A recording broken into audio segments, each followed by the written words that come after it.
முக்கியமான ஒரு தலைப்பு அரசியல். ஏன்னா மே மாதம் எலெக்ஷன் வரப்போது ஒரு அரசியல் மாற்றம் தான் இந்த நாட்டோடைய முன்னேற்றத்துக்கு அடிப்படையாக இருக்கும். அப்போ இந்த அரசியல் அப்படிங்கிறது ரொம்ப முக்கியமான ஒன்று.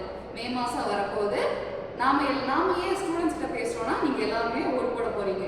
அப்போ மாணவர்கள் வந்துட்டு அரசியல் தெரிஞ்சுக்கிறது ரொம்ப முக்கியம். ஏன்னா நம்ம ஒருத்தருக்கு ஓட்டு போடுறோம் அப்படின்னா அப்போ அரசியல் சார்ந்த புரிதல் இருக்கணும். நம்ம ஓட்டு எந்த அளவுக்கு மாற்றத்தை ஏற்படுத்தும் அப்படின்ற ஒரு அரசியல் சிந்தனை இருந்தால் தான் அது சரியானதாக இருக்கும். அப்போ இந்த அரசியல் புரிதல் அப்படிங்கிறது நம்ம மாணவர்கள்கிட்டயோ இல்லை நிறைய படித்தவங்க படிக்காதவங்க எல்லாருக்கிட்டையோ எந்த அளவுக்கு அரசியல் புரிதல் இருக்குது, அரசியல் புரிதல் இருக்கிறதுனால என்னென்ன நன்மைகள், இந்த அரசியல் புரிதல் இல்லைன்றதுனால என்னென்ன தீமைகள் ஏற்படுது, நமக்கு என்னென்ன பிரச்சனைகள் ஏற்படுது அப்படின்றது தான் நமக்கு இன்றையக்கான தலைப்பு. சரியா? அப்போ இன்றைய மாணவர்களிடையே அரசியல் புரிதல் இல்லாததுனால ஏற்படும் சிக்கல்களும் தீர்வுகள். சரியா? அப்போ அரசியல் புரிதல் இல்லாததுனால என்னென்ன பிரச்சனைகள் ஏற்படுது அப்படிங்கிறது நமக்கு தெரியும்.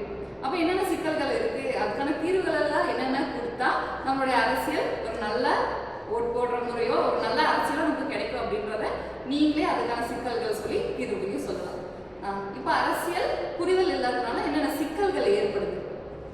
சிக்கல்கள் என்னன்னா, கட்சியை பற்றி நம்ம சரியான புரிதல் இல்லாமல் நம்ம ஓட் பண்ணுறதுனால அவங்க பங்கேற்றவர்களாக இல்லாதனால இந்த நாட்டில் ஆட்சி செய்யறது. வெரி குட், நல்ல பாயிண்ட். ஏன்னா நம்ம யாருக்கு ஓட் போடுறோமோ அவன் அதுக்கு தகுதியானவனா இருக்கும். சும்மா ஏதோ நமக்கு கொடுக்குறாங்கிறத நமக்கு ஓட் போட முடியாது. அவன் தகுதியானவனா அவனுக்கு கொஞ்சமாவது ஒரு நாலேஜ் இருக்கணும், எல்லா துறை சார்ந்தும் அறிவு இருக்கணும். ஏன்னா ஒரு முதலமைச்சர் அப்படின்றப்போ எல்லா துறைகளும் தெரிஞ்சாதான் அவங்க நாட்டை நல்லா வழிநடத்த முடியும். அப்போ நமக்கு தகுதியானவனா அப்படின்றத அவனை பார்த்து ஓட் பண்ணணும். ஏன்னா இப்போ நம்ம தமிழ்நாடு அரசியல் எடுத்துட்டோம்னா ஒரு எத்தனை பேர் நிற்கிறாங்க, ரொம்ப போட்டியா நமக்கு நிறைய கட்சிகள் நமக்கு தெரியும். என்னென்ன கட்சிகள் உங்களுக்கே தெரியும்ல, என்னென்ன கட்சிகள் இருக்குது? அதிமுக, திமுக, தவேக, பாமக, விசிக, நாம் தமிழர் அப்படின்னா அப்ப இந்த மாதிரி எண்ணற்ற கட்சிகள் இருக்கு. அப்ப நம்ம யாருக்கு ஓட் போடணும், நம்ம ஓட் போடக்கூடியவன் தகுதியானவனா அப்படின்றத தெரிஞ்சுட்டு போடுறது ரொம்ப முக்கியமானது. Very good. அடுத்து அப்புறம் இந்த தப்பான செய்திகளை சோஷியல் மீடியாவில் பார்க்கறதுனால இந்த புரிதல் இல்லாதவங்களுக்கு குழப்பமும் மற்றவங்க மேலே வெறுப்பும் உண்டாகுது. Very good. ஏன்னா இந்த சோஷியல் மீடியா அப்படிங்கிறது ரொம்ப பவர்ஃபுல்லான வெப்பன். ஏன்னா இந்த சோஷியல் மீடியாவில் என்ன சொல்லுதோ அதுதான் உண்மை அப்படின்றத நிறைய பேர் நம்பிக்கக்கூடிய வாய்ப்பு இருக்குது. அதனால அப்போ நம்ம இந்த சோஷியல் மீடியாவை பார்க்குறப்போ ஒரு நல்லவனை நம்ம ஒருத்தர் நம்பிட்டு இருப்போம், ஆனால் அவனை பற்றி இன்னொரு அவதூறுகள். அப்போ இந்த மாதிரி இந்த சோஷியல் மீடியா அப்படிங்கிறது நிறைய குழப்பத்தை ஏற்படுத்தக்கூடிய ஒன்றா இருக்குது. அப்போ அதை மட்டுமே நம்ம பார்த்துட்டு ஏமாறாமல் அவங்களுடைய வாழ்க்கையை நம்ம பார்ப்போம். இவங்க நமக்கு வந்தால் நல்லது செய்வாங்களா அப்படின்றத ஆராயணும். சரியா? அவங்க சும்மா செய்தியில் பேட்டி கொடுக்கறத வச்சோ இல்லை அவங்க ஏதாச்சும் ஒரு வெள்ளம் வந்துட்டா ஒரு சில பிரச்சனை வந்துட்டா போய் நிவாரணம் கொடுப்பாங்க, அதை வச்செல்லாம் நம்ம ஏமாந்துடக்கூடாது.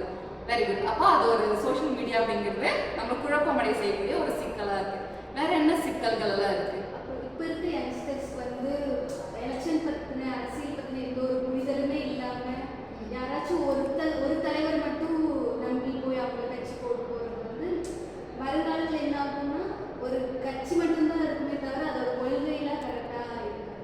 இதை எடுத்துக்கிறதுக்கு நீங்கள் கட்சி கூட நீங்கள் சொல்லலாம். சரிடா. அப்போ இவங்க சொல்றாங்க இவங்க சொல்ற தாவைக்கான இப்போ நாம அதுதான் போயிட்டு இருக்குது.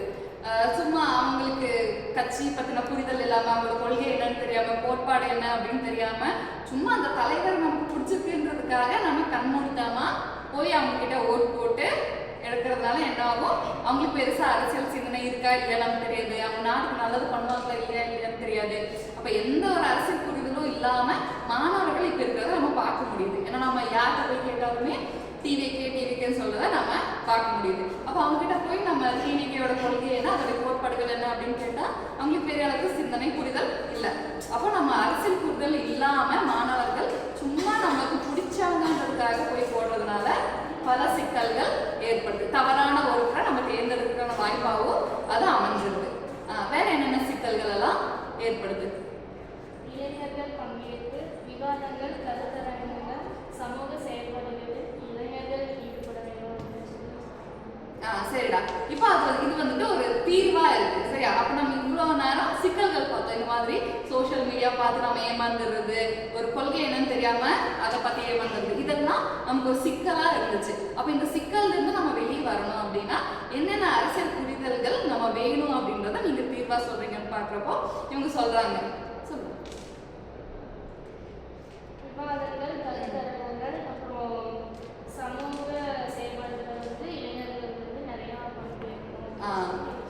Very good. ஏன்னா இந்த இளைஞர்கள் சும்மா எதுவுமே தெரியாம போய் கண்மூடித்தனமா விழாம பேசணும், டிஸ்கஸ் பண்ணணும். அரசியல் அப்படிங்கிறது நமக்கு வேணும். அப்ப அரசியல் சார்ந்து கருத்தரங்குகள் வந்து பார்க்கணும், அவங்களுக்குள்ள விவாதத்தை ஏற்படுத்திக்கணும். இல்லை நம்ம தொலைக்காட்சியிலேயே நம்ம நைட் எல்லாம் நியூஸ் போட்டோம்னா தெரியும், அந்த விவாத மேடை நடக்கும்.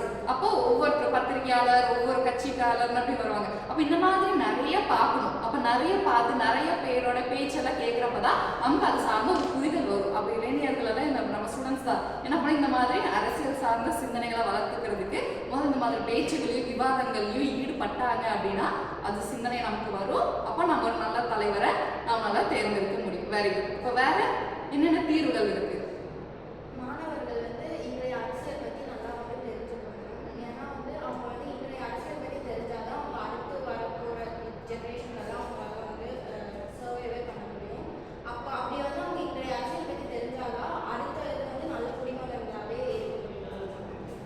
வெரி குட்ரா.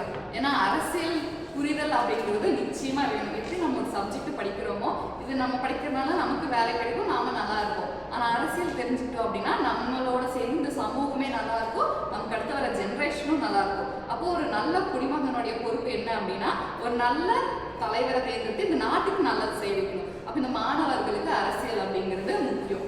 ஏன்னா நம்ம ஓட் போடுறோம் அப்படின்றப்போ நம்மளோட உரிமைகள் என்ன, நம்ம நாட்டுக்கு என்னென்ன தேவைப்படுது, நம்மளோட தலைவர்கள் எப்படிப்பட்டவங்களா இருக்கணும் அப்படின்றத ஆராய்ஞ்சுதான் ஓட்டு போடணும்.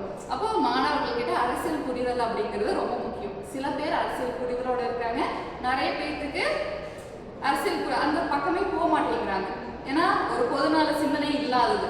அப்ப நம்ம நாட்டுக்கு என்ன தேவை அப்படின்றது தெரியாம இருக்கிறது ஒரு தவறா இருக்கு. அப்ப அரசியல் புரிதல் அப்படிங்கிறது நம்ம மாணவர்கள்கிட்ட வேணும் அப்படிங்கிறது இன்றியமையாது. வேற இடம் ஒரு தொகுதினா அந்த வேட்பாளர் யாரு, அவர் பண்ண நல்லது கெட்டதுல என்னன்னு ஆராய்ஞ்சிட்டு அப்புறமா அவங்களுக்கு ஓட்டு போடுறது. இல்லைன்னா நிறைய கட்சி இப்போ இலவசமா கொடுக்குதுன்னு சொல்லி எல்லாருக்கும் வாங்கிட்டு அவங்க இந்த கட்சிக்கு போய் ஓட்டு போடுறது தவறானது. Very good. ஏன்னா இப்போ வந்துட்டு நம்ம தலைவர் சும்மா இலவசமா வேண்டி இப்போ நம்ம பார்த்துட்டு இருக்கோம். இப்போ நடக்கிற கட்சி கூட 5 வருஷமா செய்யாததை கடைசி சமயத்துல பொங்கல் தொகுப்பு கொடுக்கறது, மடிக்கணி கொடுக்கறது, இந்த மாதிரி ஏகப்பட்ட திட்டங்கள் எல்லாம் பார்க்கிறோம். அப்ப இந்த திட்டங்கள் எல்லாம் பார்த்து நம்ம என்ன பண்ணணும், நமக்கு ஒரு அரசியல் சிந்தனை இருந்தா இவங்க ஏன் இந்த டைம்ல இதெல்லாம் பண்றாங்கன்றத ஆராய முடியும். அப்படி சிந்தனையே இல்லாம நிறைய பேர் இருக்காங்க. அப்படி இருக்கிறவங்க என்ன பண்ணுவாங்க, நமக்கு இலவசமா கிடைக்குது அதனால நம்ம அவங்களுக்கு போய் ஓட்டு போடுவோம். அப்ப அதனால என்ன ஆயிடும், ஒரு நல்ல அரசியல் அமையாது. அப்போ புரிதல் வேணும்.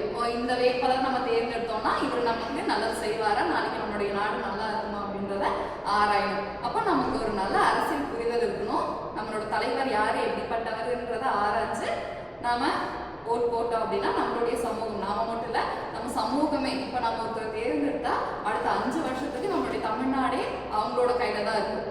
அப்போ அப்படி அவங்களோட கையில இருக்கும் அப்படின்னா அந்த தலைவர் ரொம்ப திறமையானவராகவும் ஒரு பொதுநல சிந்தனை உடையவராகவும் இருக்கணும் அப்படிங்கிறது ரொம்ப முக்கியம். அப்ப இந்த மாணவர்கள்கிட்ட அரசியல் அப்படிங்கிறது எந்த அளவுக்கு முக்கியமானது, ரொம்பவே முக்கியம். ஏன்னா இந்த நாட்டை மாற்றக்கூடியது இந்த அரசியல். Very good, thank you.